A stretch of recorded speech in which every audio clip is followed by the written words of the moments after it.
Cash is safe. I keep my money in cash so I don't lose anything. It's what people say when they're scared of the stock market, when they don't trust banks, or when they just want to feel like their money is secure. And it makes sense on the surface. Cash doesn't go down. It doesn't crash. You can't lose it to a bad investment. It just sits there, safe and steady. But here's the reality. Cash is quietly killing your wealth. Inflation is eating your money every single day. Right now, inflation's running around 3% annually. That means if you have $10,000 in cash, after 1 year, it's only worth $9,700 in actual purchasing power. You didn't spend a cent, but you lost $300 anyway. Over 10 years, that same cash loses 20 to 30% of its value just sitting there. The number on the bills stays the same, but what you can buy with it shrinks. So while you think you're protecting your money by keeping it in cash, you're actually guaranteeing a loss. You're choosing the certainty of losing to inflation over the possibility of market risk. And that's the irony. People hold cash to avoid risk, but cash is the riskiest long-term position you can take. If you want your money to actually hold its value, it needs to be working, invested,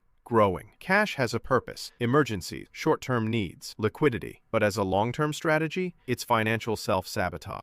You should max out your 401k before anything else. Financial advisors love to say, max out that 401k. It's the advice that gets repeated everywhere. Contribute the maximum, get that tax advantage, secure your retirement. Sounds responsible, right? And in a lot of cases, it is. Retirement accounts are powerful. Tax-deferred growth, compound interest over decades, employer matching, all of that is great. But here's the reality. Maxing out your 401k isn't always the smartest first move. If you're sitting on high-interest debt, paying that off first makes way more sense. Think about it. Your credit card is charging you 20% interest. Your 401k might return 7% on average. You're losing 13% by prioritizing retirement over debt. The math doesn't work. You're bleeding money trying to build wealth at the same time. So, what's the smart order? Get your employer match first. That's free money. Don't leave it on the table. Then, tackle high-interest debt. After that, build an emergency fund so you're not forced to go back into debt when life happens. Once those boxes are checked, then you can think about maxing contributions. The point is, personal finance isn't one size fits all. What works for someone debt-free with stable income doesn't work for someone drowning in credit card payment. Maxing your 401k is a good goal, but it's not always step one. Gold is the safest investment. When everything crashes, gold holds value. It's the doomsday investor's favorite line. Stock market tanks? Gold's got you. Economy collapses? Gold's still there. It's been valuable for thousands of years, so it must be the safest bet, right? Gold has a place in history. It's been currency, jewelry, a store of value across civilizations, so the appeal makes sense. But here's the reality. Gold is not some guaranteed safe haven that protects your wealth. First off, gold is volatile. The price swings wildly. It can spike during crises, sure, but it can also drop hard and stay down for years. From 2011 to 2015, gold lost nearly 45% of its value. That's not stability. Second, gold produces nothing. It doesn't pay dividends. It doesn't generate income. It just sits there. You're betting entirely on someone else being willing to pay more for it later. Compare that to stocks. Over the long term, the stock market has crushed gold in returns. We're talking decades of data showing equities outperforming precious metals by a massive margin. So what is gold actually good for? It's a hedge, a small part of a diversified portfolio that can protect against inflation or currency collapse. But it's not your whole strategy. A car is an investment. I'm investing in a reliable vehicle. You hear this all the time. People justify dropping $30,000, $40,000, $50,000 on a car by calling it an investment, like it's going to pay them back somehow. And look, I get it. You need a car. It gets you to work. It's reliable. It's necessary. So it feels like you're putting your money into something valuable. But here's the reality. A car is not an investment. It's a depreciating expense. The second you drive that car off the lot, it loses value. We're talking 20 to 30% in the first year alone. You paid $40,000, and 12 months later, it's worth $28,000. That's not an investment. That's financial bleeding. Over the next few years, it keeps losing value. Maintenance costs go up. Repairs start piling on. Insurance, registration, gas, it's all money going out, never coming back. An investment is something that grows in value or generates income. Real estate can appreciate. Stocks pay dividends. Businesses produce profit. A car? A car just costs you money until you sell it for a fraction of what you paid. Now, are there exceptions? Sure. Classic cars, collectible vehicles, rare models that actually appreciate over time. But let's be honest, you're not buying those. You're buying a Honda or a Toyota to get to work. So call it what it is, a necessary expense, a tool, a depreciating asset, but not an investment. Crypto is the future of money. Get in now or regret it forever. That's the battle cry. Cryptocurrency is going to replace traditional currency. Banks are going to collapse, and early adopters are going to be the new millionaires. You don't want to miss out, do you? And look, some people did get rich. The ones who bought Bitcoin at $1 and sold at 60,000. The early adopters who timed it perfectly. But here's the reality. For every success story, there are thousands of people who lost everything. Crypto is insanely volatile. It can swing 20% in a single day. One tweet from a billionaire can crash the market. Regulatory crackdowns can wipe out entire coins overnight. That's not currency behavior, that's casino behavior. And actual real-world use? Still extremely limited. You can't pay your rent in Bitcoin. Most businesses don't accept it. Transaction fees can be absurd. It's slow, it's clunky, and for everyday purchases, it's basically useless. So, what is crypto actually? It's a speculative asset. Maybe it has a future in finance. Maybe blockchain technology changes things long term. But right now, it's gambling, not investing. If you want to throw some money at it, fine. Treat it like a lottery ticket. Only bet what you can afford to lose entirely. But if you're sitting there thinking crypto is going to replace the dollar and make you rich, you're not investing. You're hoping. You need a financial advisor to invest. Investing seems complicated, so you need to pay an expert, right? The stock market, bonds, asset allocation, rebalancing, it all sounds like a foreign language. Surely regular people can't navigate this without professional help. And that's exactly what the financial industry wants you to think. For most people, investing is absurdly simple. You don't need someone in a suit to do it for you. Index funds and ETFs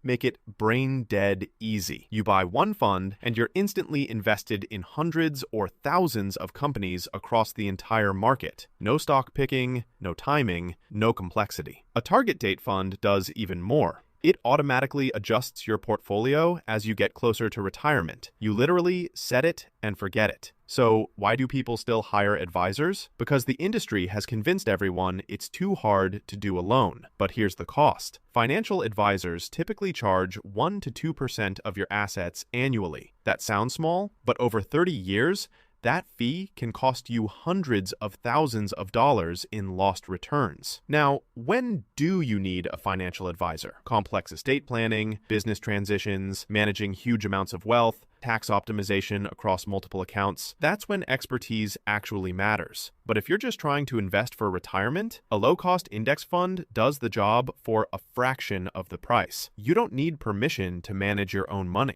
You need money to make money. The classic excuse for why you're not investing yet. I'll start when I have more saved up. I'll invest when I can actually afford it. You need money to make money, right? It's the line people use to justify waiting, and it sounds reasonable. Investing feels like something for people with thousands sitting around, people who've already figured everything out. But here's the reality. You can start investing with $5. Literally $5. Fractional shares changed the game. You don't need to buy a whole share of Amazon or Apple anymore. You can buy a piece of one. Apps like Robinhood, Fidelity, and Vanguard let you invest whatever you've got, even if it's pocket change. And here's why starting small matters more than starting big. Compound interest doesn't care how much you start with. It cares about time. If you invest $50 a month starting at $25, by the time you're 65, that's over $150,000. Assuming average market returns. Wait until you're 35 to start, even if you're investing more per month, and you'll never catch up to the person who started earlier with less. The mistake people make is thinking the amount matters more than the habit. Start small, stay consistent. Let time do the heavy lifting. You don't need money to make money. You just need to start. You need a credit card to build credit. Everyone says, get a credit card or you'll have no credit score. You turn 18, and suddenly everyone's telling you the same thing. Get a credit card. Start building credit. You'll need it for everything. And look, it sounds logical. Credit cards report to credit bureaus. They show you can handle borrowed money. And over time, that builds your credit history. So the thinking goes, No credit card equals no credit score equals you're screwed. But here's the reality. Credit cards aren't the only way to build credit. Not even close. Your rent payments?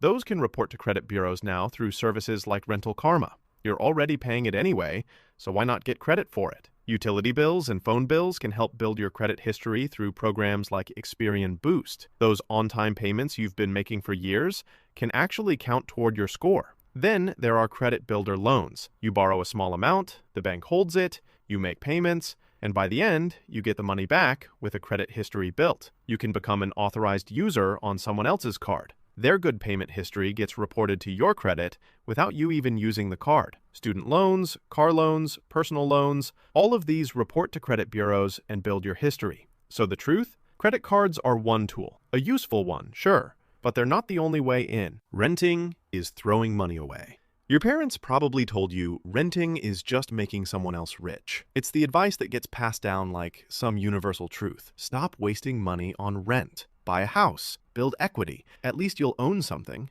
And on the surface, it makes sense.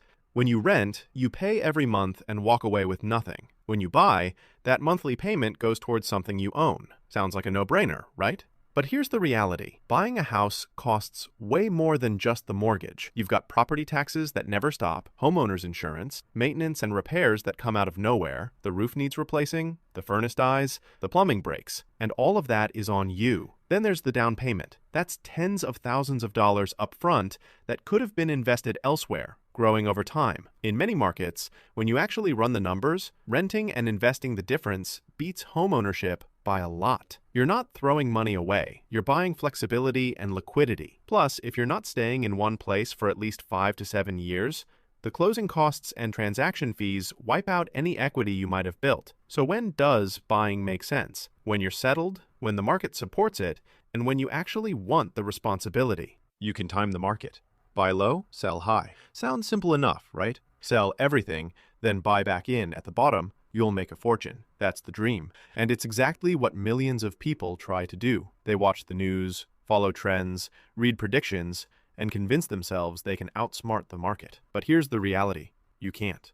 And neither can the professionals. Study after study shows that even expert fund managers with entire teams of analysts fail at timing the market consistently. The ones who get it right once, they rarely get it right twice. It's basically luck disguised as skill. And here's the kicker. Missing just the 10 best days in the market over a 20-year period can cut your returns in half. Think about that. 10 days out of thousands, and your entire strategy falls apart. The problem is, those best days usually happen right after the worst day. So if you panic and sell during a crash, you missed a recovery. You lock in losses and miss the gains. The data is clear. Time in the market beats timing the market every single time. So what actually works? Dollar cost averaging. Buying consistently, whether the market's up or down. Staying invested long term. Ignoring the noise. You're not smarter than the market. Nobody is. Stop trying to beat it and just ride it. Paying off your mortgage early is always smart. Being debt-free sounds like the dream, right? No more monthly payments, you own your home outright, financial freedom. So naturally, you should throw every extra dollar at your mortgage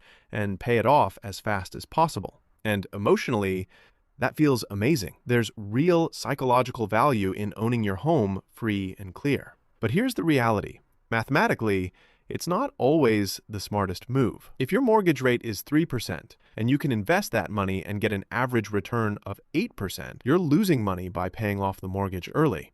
That extra payment could be growing elsewhere, earning you way more than you're saving in interest. It's called opportunity cost. Every dollar you put toward your mortgage is a dollar that's not compounding in the market for the next 20 or 30 years. Now, when does paying off your mortgage early make sense? When rates are high, when you're close to retirement and want stability, when the peace of mind is worth more to you than the potential returns. That's the thing. Sometimes the wrong financial choice is the right personal choice. If being debt-free lets you sleep better at night, that has value too. But if you're making extra payments just because it sounds responsible, run the actual numbers first. You might be sacrificing hundreds of thousands in long-term growth for the feeling of security today. Student loans are good debt. It's an investment in your future. That's what they tell you when you're 18, signing loan documents for tens of thousands of dollars. Education pays off. A degree opens doors. Student loans are good debt because they're helping you earn more later. And sometimes that's true. Sometimes. But here's the reality. It depends entirely on the degree, the school, and the career field you're going into. An engineering degree with $30,000 in debt, that can work. You graduate, get a solid paying job, pay it off in a few years, and move on with your life. An art history degree with $200,000 in debt from a private university, that's financial suicide. You're starting your career already drowning, and the income isn't there to justify it. The trap is that student loans follow you forever. You can't discharge them in bankruptcy. They don't go away. Miss payments, and they'll garnish your wages. Default, and your credit is destroyed. So the real calculation isn't, is college worth it? It's, is this degree from this school at this cost worth it compared to what I'll actually earn? Because a $100,000 education that leads to a $40,000 salary isn't an investment, it's a trap. Student loans can be good debt if the numbers make sense, but too many people take on massive debt without ever running those numbers, and by the time they realize the math doesn't work, it's too late.